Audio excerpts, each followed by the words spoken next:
Alerto, dalawang LPA nasa labas na ng PAR. LPA 92W patuloy na lumalakas. Bagong LPA 93W ang nabuo.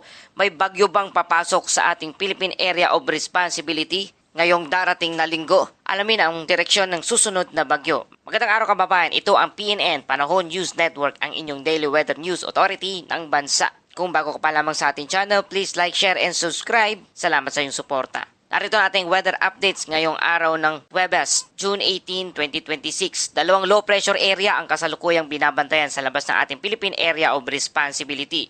Invest 92W patuloy ang pagtaas ng posibilidad na maging ganap na bagyo. Ang isang panibagong Invest 93W naman ay nabuo sa bahagi ng Marshall Island. Easterlies ang patuloy na nakakaapekto sa malaking bahagi ng ating bansa. Mainit at malinsangang panahon ang mararanasan sa maraming lugar, ngunit may banta ng mga thunderstorm sa hapon at gabi. At narito ang lagay ng panahon dito sa ating bansa. Mga kababayan, dalawang weather disturbance ngayon ang ating masusing binabantayan sa kanlurang bahagi ng Karagatang Pasipiko. Una rito ang Invest 92W na kasalukuyang matatagpuan sa silangan ng Guam. Ayon sa pinakahuling pagsusuri, nasa katamtamang antas na ito na ang posibilidad nito ay maging isang ganap na tropical depression sa loob ng susunod na 24 na oras. Pagkamat malayo pa ito sa kalupaan ng bansa, mahalagang bantayan ang sistemang ito dahil sa mga forecast model na nagpapakitang maari nitong mapalakas ang hangin habagat o southwest monsoon sa mga susunod na linggo. Kapag nangyari ito, posible itong magdulot ng pagdami ng pag-ulan sa kanlurang bahagi ng Luzon, Visayas kabilang ang Metro Manila, Central Luzon, Ilocos Region, Calabarzon, Mimaropa at Western Visayas. Gayunpaman sa kasalukuyang forecast track, hindi nakikitang direktang tatama sa alimang bahagi ng bansa ang Invest 92W.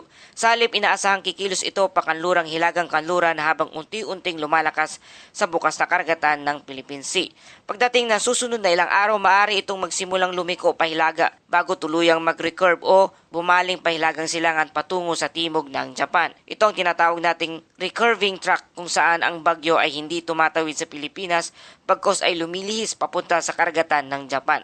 Kung sakaling maging ganap itong bagyo at makapasok sa ating PAR o Philippine Area of Responsibility, ang magiging local name nito ay tatawaging Bagyong Francisco.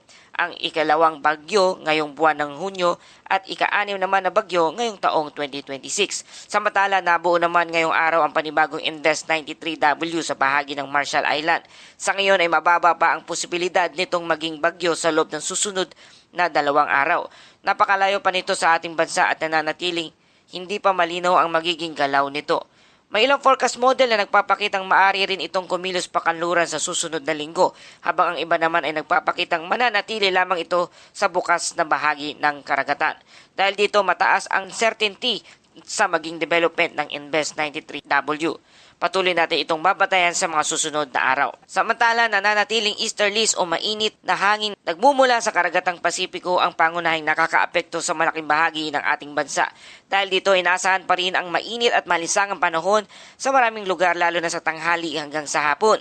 Sa lugar ng Visayas, Calabarzon, Mimaropa, Bicol Region, Dinagat Island, Surigao del Sur, Surigao del Norte at Davao Oriental, makakaranas ng bahagyang maulap hanggang maulap na kalangitan na may posibilidad na panakanakang pag-ulan at pagkidlat kasama pagkulog.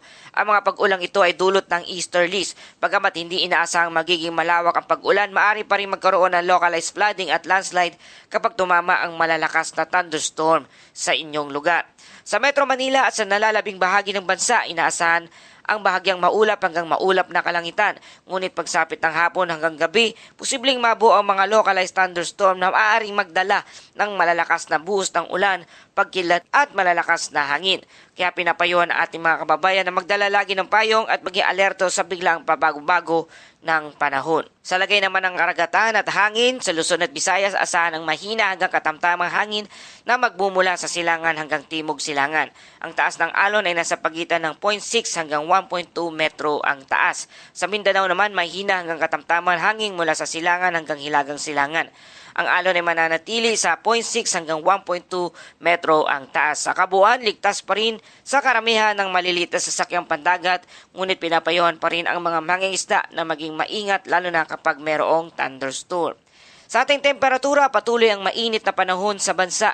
Naitala ang pinakamataas na temperatura na 35.2 degrees Celsius habang ang pinakamababang temperatura naman ay nasa 24.8 degrees Celsius.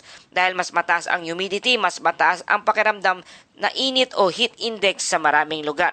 Kaya ugaling uminom ng maraming tubig, magsuot ng preskong damit at iwasan ang matagal na pagbibilad sa araw mula alas 10 hanggang alas 4 ng hapon. At para sa ating Bible verse of the day mula sa Psalms 121 verse 1 to 2, I will lift up mine eyes unto the hills, from whence cometh my help. My help cometh from the Lord which made heaven and earth. Mga kababayan, sa bawat unos, bagyo at pagsubok ng ating kinakaharap, may Diyos na patuloy na gumagabay at nagbibigay ng lakas tulad ng ating pagbabantay sa lagay ng panahon.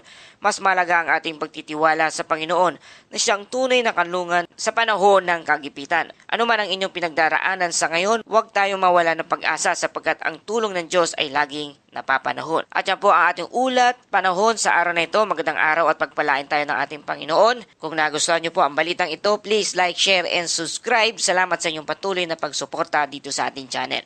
Muli, hanggang sa susunod na ulat panahon.